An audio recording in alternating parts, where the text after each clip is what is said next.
Lilin menjadi benda yang paling berharga saat kita berada di kegelapan. Contohnya saat listrik sedang mati, atau kita menjelajahi tempat yang minim cahaya. Benda satu ini dipilih karena dapat menyala dalam waktu lama. Selain digunakan untuk menjelajahi tempat yang gelap, ini juga kerap digunakan untuk menghiasi kue ulang tahun. Tapi yang pasti, dalam artikel ini kita tidak akan membahas fungsi lilin secara detail. Sebaliknya, kita berfokus pada pesan tersirat yang bisa dipetik dari lilin. Terutama mengenai batasan dalam mengorbankan diri terhadap lingkungan sekitar. Entah disadari atau tidak, lilin turut menyiratkan simbol atas situasi tersebut. Berikut pesan-pesan yang harus kamu resapi mengenai batasan dalam berkorban.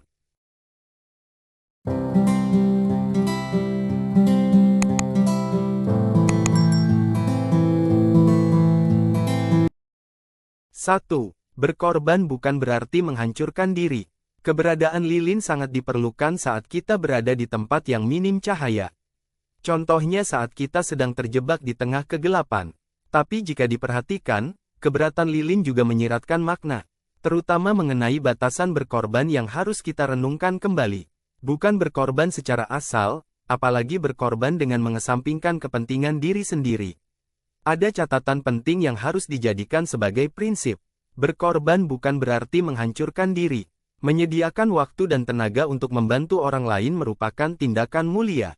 Tapi jika kita terlalu berlebihan, justru akan menghancurkan masa depan. Saat sudah berada dalam situasi seperti ini, tidak semua orang bisa membantu mengatasi kehancuran. Sekalipun mereka yang sudah dibantu dengan menghabiskan seluruh waktu dan energi. 2. Pengorbanan harus tetap mempertimbangkan keseimbangan. Barangkali kamu termasuk tipe orang yang senang membantu dan mengorbankan diri untuk orang lain.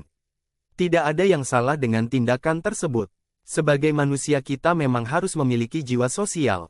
Tapi segala sesuatu juga ada batasan yang harus diperhatikan. Apalagi dalam berkorban pasti menyangkut waktu dan energi. Sedangkan keduanya merupakan aset yang sangat berharga. Kita dapat mengambil pelajaran berharga dari lilin. Saat ujung lilin terbakar untuk menerangi lingkungan sekitar, otomatis ukurannya juga semakin pendek. Sampai pada akhirnya lilin tersebut habis dan tidak dapat menyala kembali. Hal ini yang harus kita perhatikan dalam berkorban.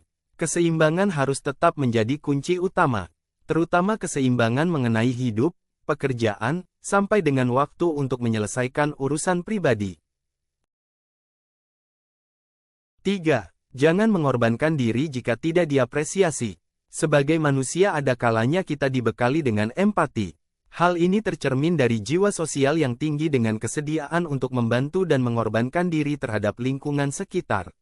Tapi segala sesuatu juga ada batasan yang harus diperhatikan.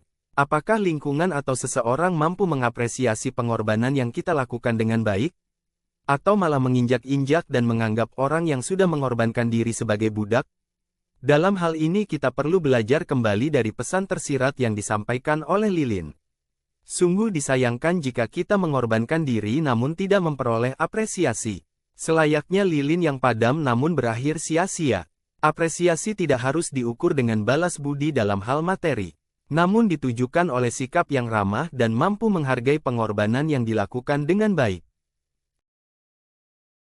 Lilin bukan sekadar benda untuk melengkapi kue ulang tahun. Juga bukan sekadar benda andalan saat kita sedang berada di kegelapan. Dari sebuah lilin, terdapat pesan tersirat yang harus dijadikan pelajaran hidup. Terutama mengenai batasan dalam berkorban terhadap lingkungan sekitar. Sebagaimana lilin, jangan sampai upaya berkorban justru berakhir menghancurkan diri sendiri.